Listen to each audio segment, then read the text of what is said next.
The world of Catachan is one of, if not the most notorious death world within the entire Imperium. The world is home to a vast array of life, much of it infamous for being some of the deadliest examples of flora and fauna to exist within the galaxy. Such organisms upon Catachan include the massive Catachan devil, the deceitfully savage face-eater, the vile brainleaf, and the highly venomous barking toad. Because the majority of all plants and animals upon Catachan are completely inimical to human life, those who call Catachan their home have been forged into a tough, pragmatic, and equally deadly people. Children upon Catachan are taught to shoot before they can walk, and even with all the skills that they are taught at such a young age, nearly half of all children born upon Catachan fail to survive their infancy, and half of those who do will often perish before their 10th birthday. As such, to say that daily life upon Catachan is hard would be a gross understatement, but those who make it to adulthood become without question some of the strongest, hardiest, and most cunning of all baseline humans within the galaxy, and their talent for survival is all but unparalleled. Due to the countless dangers that exist within Catachan's near-limitless jungles, as well as the rapid growth of the jungle itself, the world has only a few settlements upon its surface. Those that do exist are immense fortresses surrounded by vast barren expanses where the nearby jungle has been stripped away. This allows the inhabitants of these settlements to maintain a clear line of fire in order to defend their homes from the world's many predatory organisms. Despite the land surrounding these settlements often being stripped down to the very bedrock of the world, the jungle itself continues to encroach upon them at alarming speed.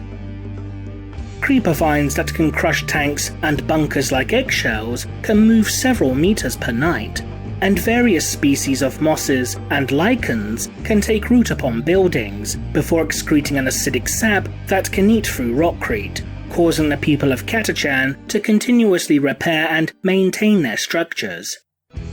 The world seems determined to rid itself of its human inhabitants, and time again, the people of Catachan are forced to uproot and relocate to a new site upon which to settle.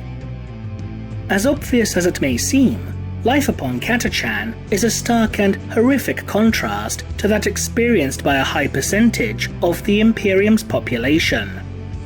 But given the relative lack of settlements, let alone ones of permanence upon Catachan, just how does the world implement its daily operations or undertake its administrative duties?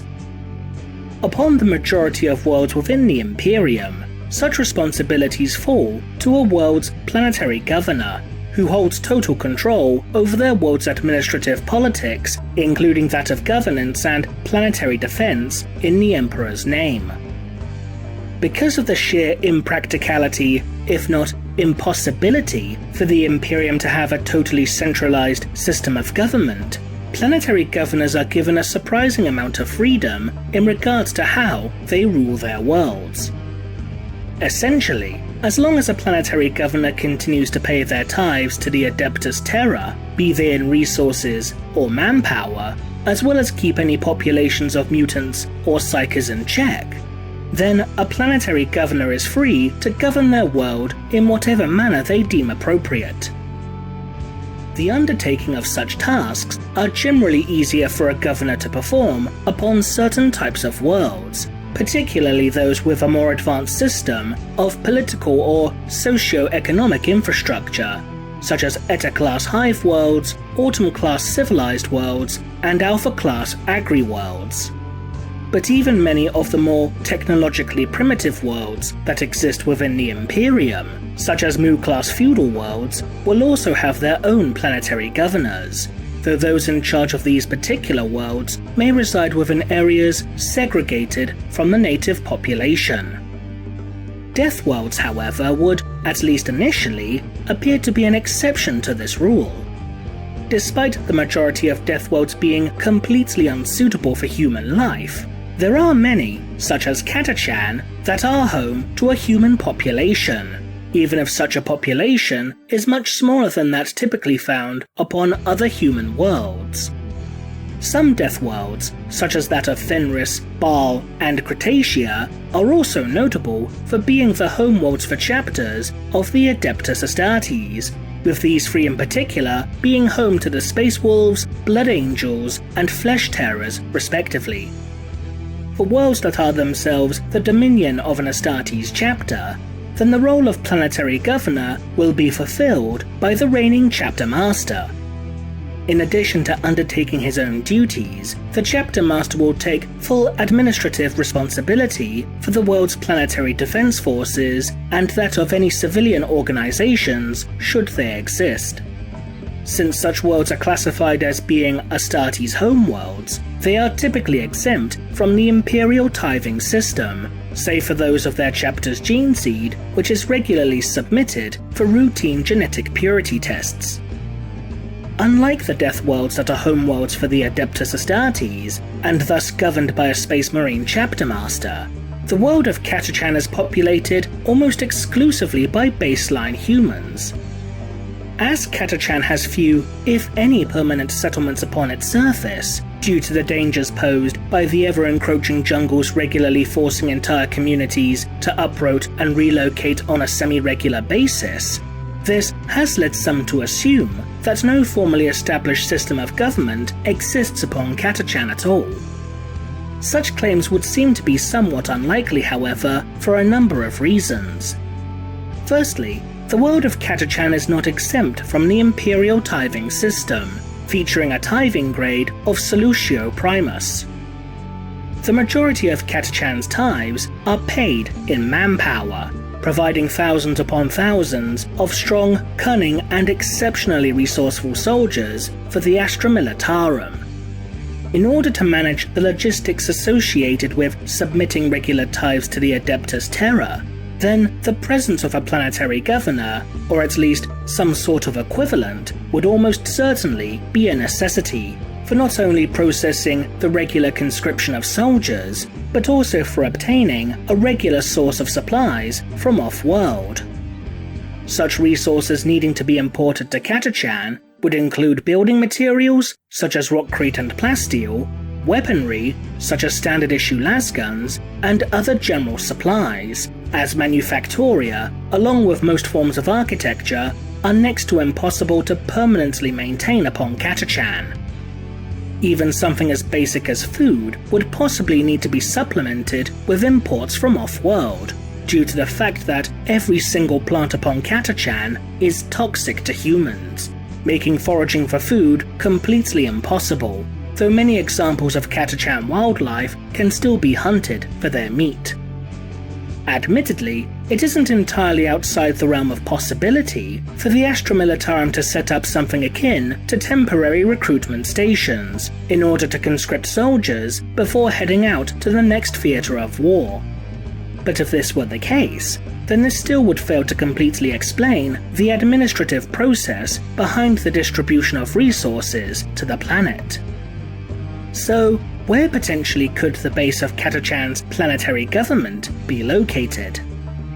Due to the effort in maintaining and rebuilding structures upon Catachan, if the seat of planetary government is indeed located upon the world's surface, then the most suitable potential location would be that of a small island located somewhere within the world's vast oceans.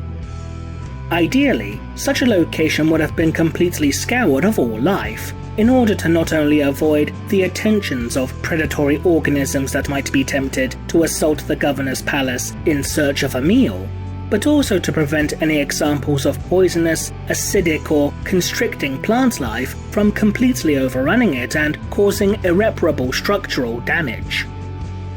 This possibility is also partially supported within the novel Pandorax, which states that the majority of the 183rd Jungle Fighters Regiment originated from a small island chain that was located within the Southern Hemisphere.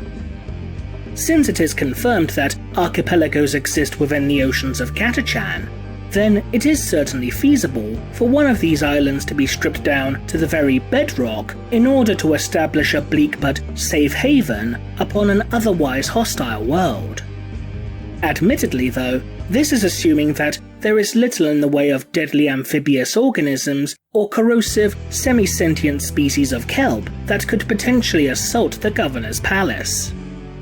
But even then, such a location would quite possibly be the single most heavily defended point upon the entire planet.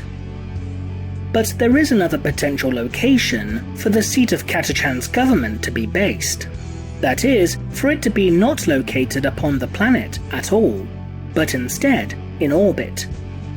Many worlds within the Imperium tend to be orbited by at least one type of specialist platform or space station, such as communications relays or those designed to aid with planetary defense. Considering how hazardous the world of Catachan is, it would make a degree of logical sense for the world's governor to be based within the safest possible location, which in this case would be as far away from the surface of the world as possible.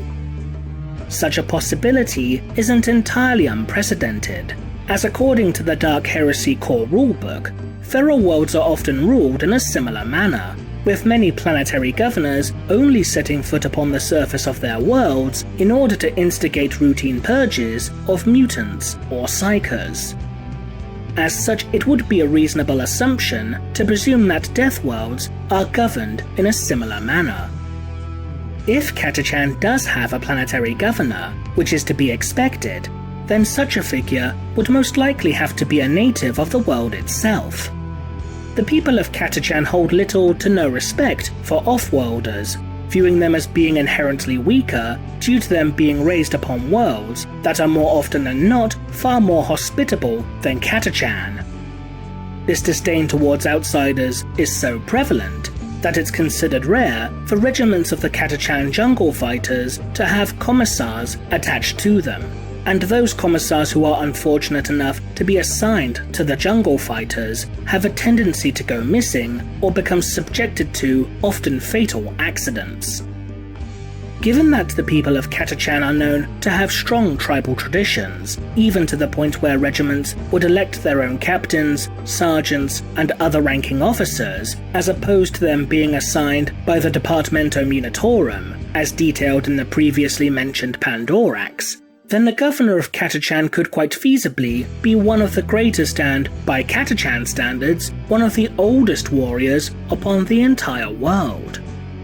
With these tribalistic traditions in mind, it's certainly a distinct possibility that the world's planetary governor could have, rather unusually, been elected by his peers, as opposed to inheriting such a position through familial ties, the latter of which being the norm when it comes to the appointment of planetary governors.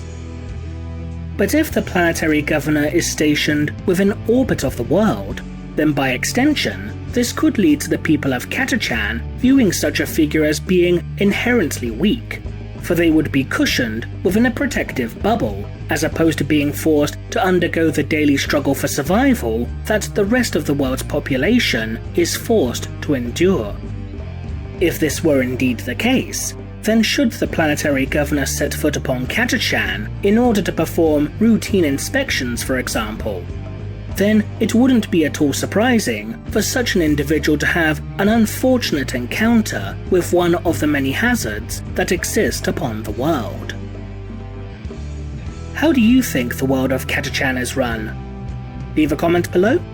and thanks for watching.